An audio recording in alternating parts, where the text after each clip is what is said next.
Toda vez que eu vejo o Michel Temer, eu me pergunto, por que, Senhor? Por que, Senhor? Por que fizestes o que fizestes com esse Brasil? O pai da criatura. Ele diz que é inadmissível. Eu escrevi uma. Põe lá, tá no link 2 aí. Com os trechos principais desse vídeo, né? Ele mexe muito as mãos, fala que é inadmissível o cancelamento dos vistos, pede união nacional, pede diálogo, pede pacificação. Olha, tem anos que eu ouço essa história de pacificação. Exatamente. A pacificação que me parece que o Temer, que o Moraes, que foi indicado pelo Temer ao Supremo, todo mundo que essa turma defende, é a pacificação, é a paz dos cemitérios. É a paz silenciosa.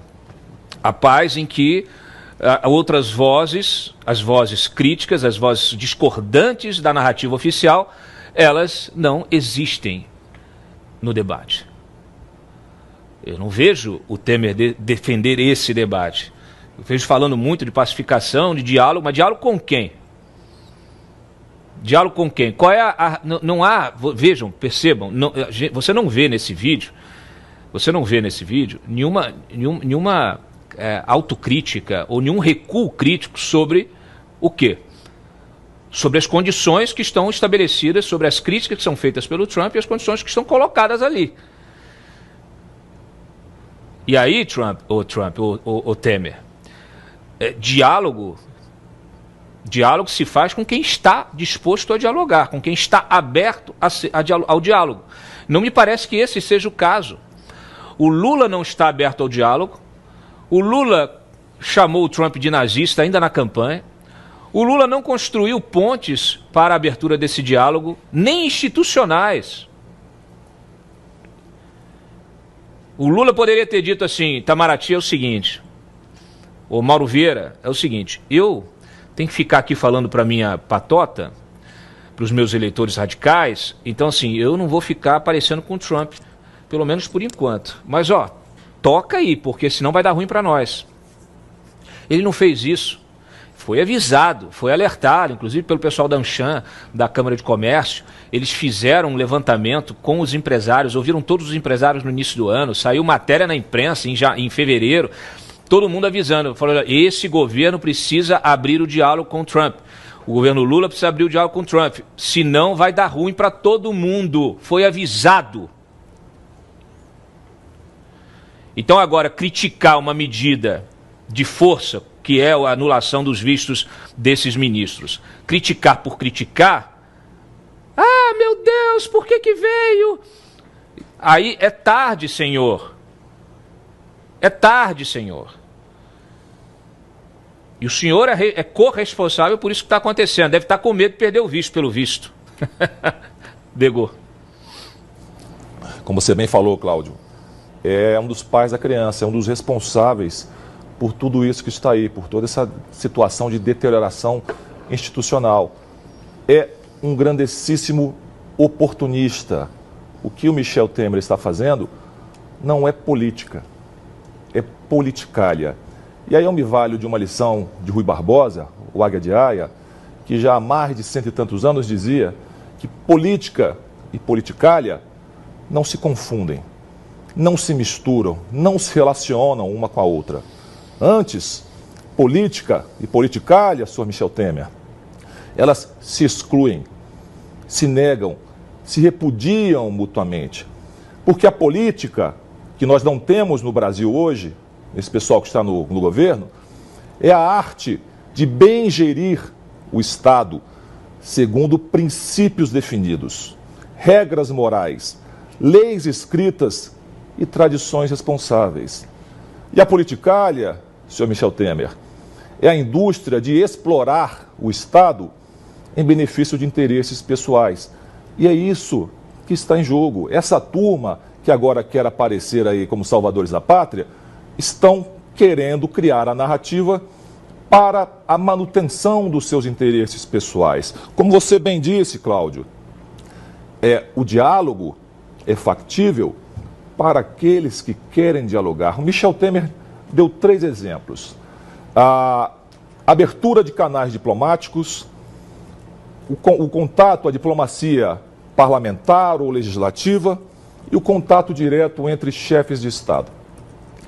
Em nenhum momento houve nenhuma iniciativa do governo brasileiro em estabelecer um mínimo canal de comunicação diplomática com os Estados Unidos em qualquer desses níveis.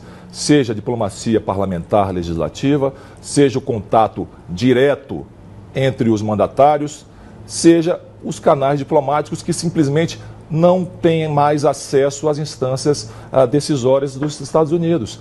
A situação é essa: o Brasil viu a sua relação bilateral com os Estados Unidos se deteriorar para o ponto mais baixo em 200 anos de história. Nós temos alertado para isso já há muito tempo aqui nesse programa e temos escrito muito sobre isso, Cláudio. Júlia Luci.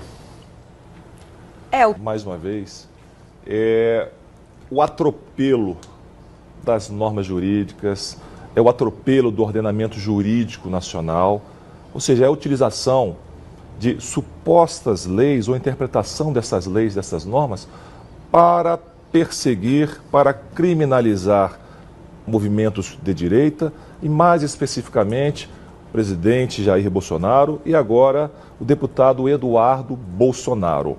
Essa decisão esdrúxula do Moraes, para além de evidenciar que ele sequer sabe a língua portuguesa, não sabe o que é uma conjunção adversativa, conjunção aditiva, e ele deveria saber, né? Afinal de contas, é um juiz da Suprema Corte, ou pior, é um tiranete travestido, e aí você entende travestido como você quiser, travestido de juiz, que pratica o lawfare.